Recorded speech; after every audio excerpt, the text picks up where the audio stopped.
Galaxy Lanes closes its doors permanently as the owners cite lingering impacts of the pandemic. Good evening, I'm Ryan Benazzo. Thank you for joining us. The Arthur Street Bowling Alley is closing up shop after 6 decades in business. Thunder Bay had 4 bowling alleys up until the early 2000s, but now only Mario's Bowl remains. Lee Noonan has the story. Thunder Bay bowlers have been knocking down the pins at Galaxy Lanes since before amalgamation, but now the lanes are empty. Ted Chatua has been running the bowling alley with his daughter Mandy, but they're packing it in and selling the business. Well, I've been here over 20 years, and we're losing a lot of people that were here for years, and they became friends. So it's discouraging, but life goes on. You have to move on. You can't do anything about the past. Chatua said the bowling alley was shut down for nearly a year and a half due to the COVID-19 pandemic and has never bounced back. Over time, there wasn't enough people coming back quick enough. The leagues were all quitting. Nobody drinks like they used to because the bar was also shut down. So we just lost more and more of our customers, and pleading and begging doesn't get them back. By the time they leave here, they find other places and they're gone. Chatua says it was the people he got to spend time with, including old friends, and getting to see them come back with their kids that was the most rewarding part of running the bowling alley. We have a lot of customers. When we bought the place, they said that they were glad that we bought it because it was slowly looking like the old owners were retiring and they were going to just get rid of it.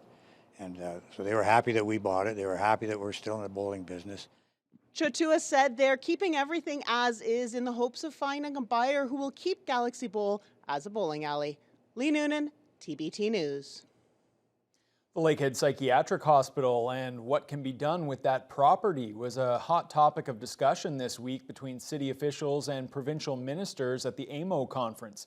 The city's been pushing the province for years to do something with the massive building and 144-acre property after the LPH closed in 2018. There have been a number of fires at the facility since then, including one last August.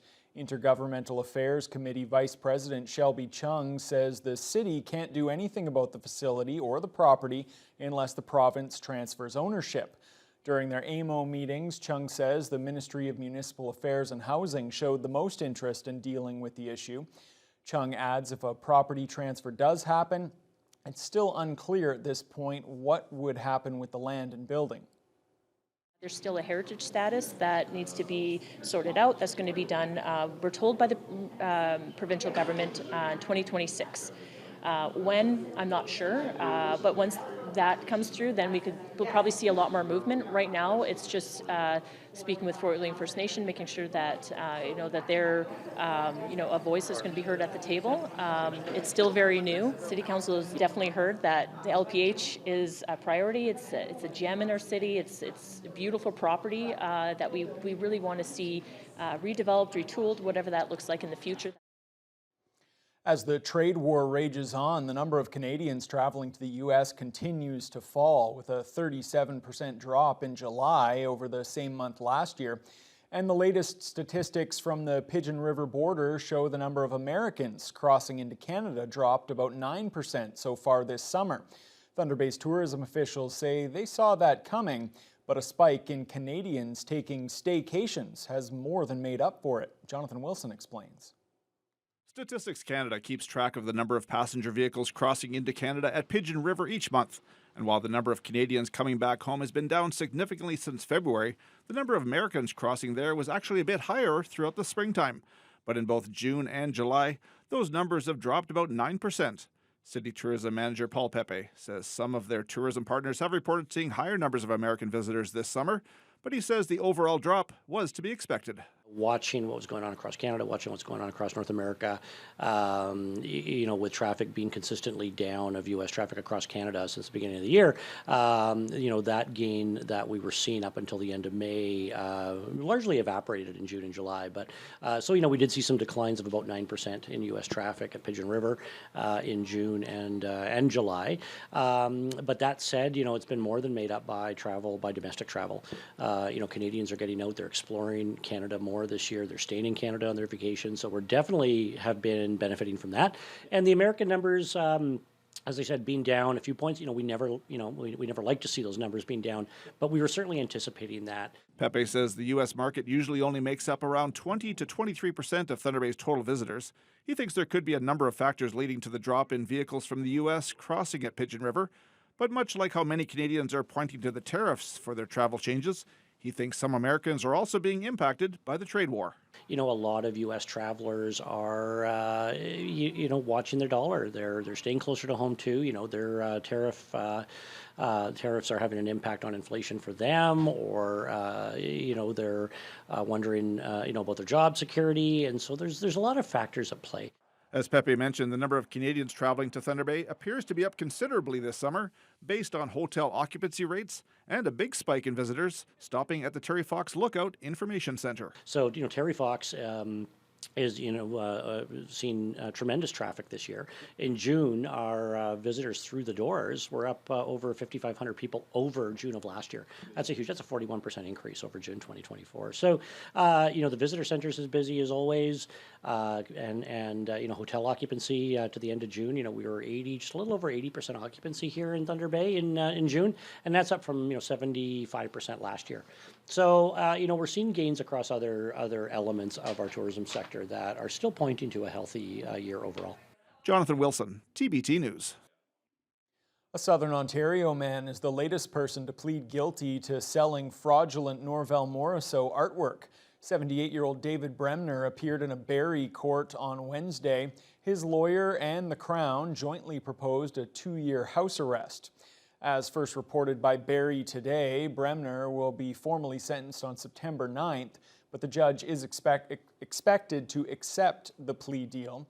The fraud investigation was initiated by Thunder Bay Police, and the OPP became involved later, eventually leading to charges against 8 people.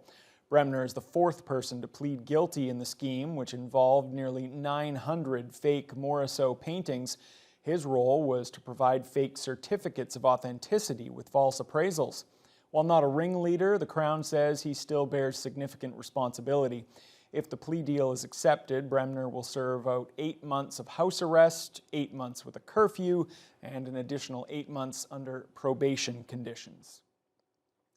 City engineering officials say it will now take a 3rd year to finish the underground and repaving work on Simpson Street. Crews are currently working between Victoria Avenue and Dease Street, and that won't be finished until October. That means construction around Cherry's Corner will have to wait until next year. Jessica Clement has the details. Construction for the $5.5 million rehabilitation project on Simpson Street is making good progress.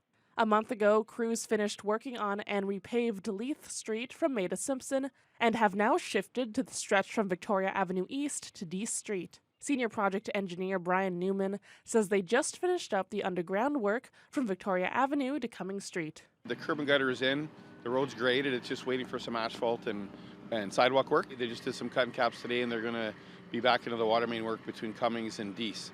So that finishes off that section of Simpson. Newman hopes to finish the top lift asphalt along the full stretch by the end of the construction season. The remainder of the project includes areas like Cherry's Corner at Rowand and Simpson Streets.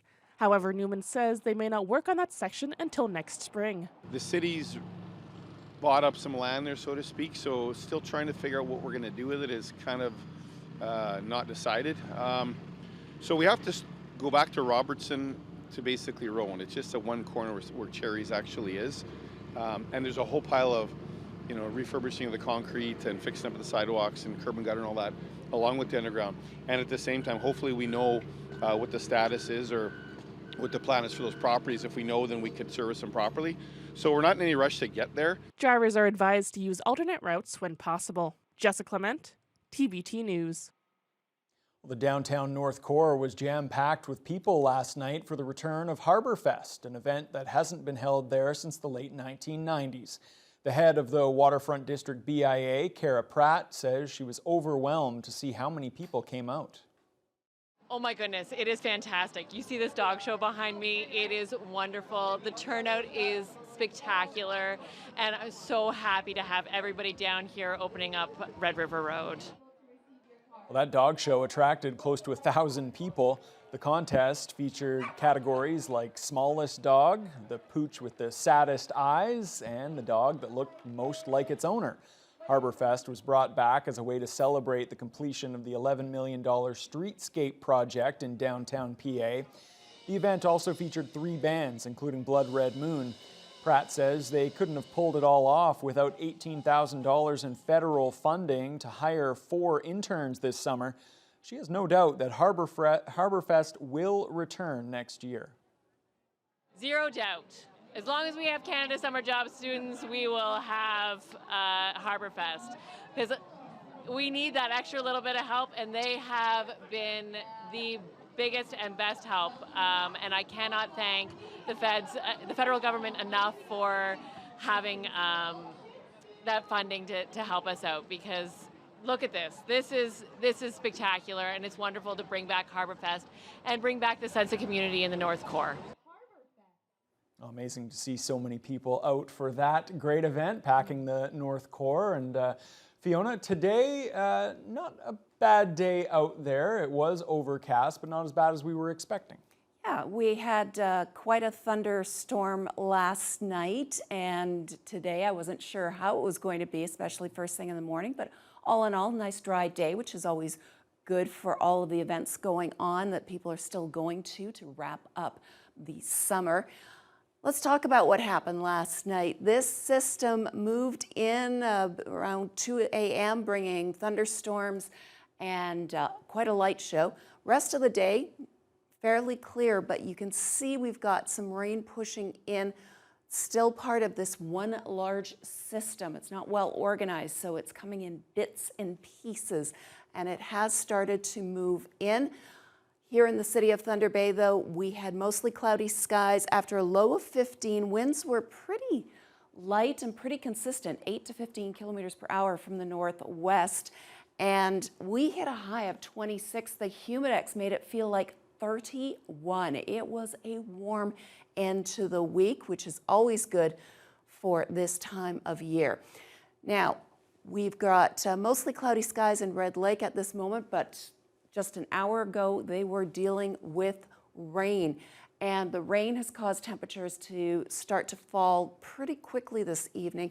They topped out at 21, but in the last 2 to 3 hours, they've fallen to 17. We're at 20 in Kenora, Sioux Lookout, Pickle Lake, 21 in Dryden, and then we hit Fort Francis at 25. They're holding on to the heat. However, no Humidex really to speak of in this region. It's making it feel maybe a degree warmer. That's about it. But lots of sunshine at this time, just a little bit of cloud moving in. As we head further east, you can see the heat is still on in Armstrong and Greenstone. They've had a fair amount of sunshine the last few hours. And even down as far as Nipigon, they are experiencing Humidex values of about 29 at this hour. Heading just a little bit further east, you can see the temperatures drop again in Marathon at 17, 18 in Wawa. No Humidex there, so those temperatures are as advertised. And then we head down into Sault Ste. Marie, where it's been mostly cloudy all day. Humidex topped out at 32. At this hour, they're sitting at 31 or 30 for Humidex, actual temperatures of 24. Now, here in the city, we are going to have another mild night. Normally at this time of year, we're already back into single digits, lows of 9. Tonight, we're still seeing the doubles. 13 will be our low. There's a 40% chance of showers. We had a little bit of rain pop up just in the last hour or so on the south side of the city. And that risk of rain continues this evening. Any real showers should take place starting near midnight or so. Winds will be from the west, about 10 to 15 kilometers per hour. And then, Ryan, things are going to start to cool off. Not a huge drop right away, but over the next couple of days, people are going to notice a real difference. It's going to feel fall-like by Sunday. Here's the good news. If you're patient, things will start to warm up a little bit into next week, but it's going to be a rough few days, I think, for some folks. Okay, well, I'm glad at least that there is some good news on the horizon after we get through that brief chilly period. Thanks a lot, Fiona.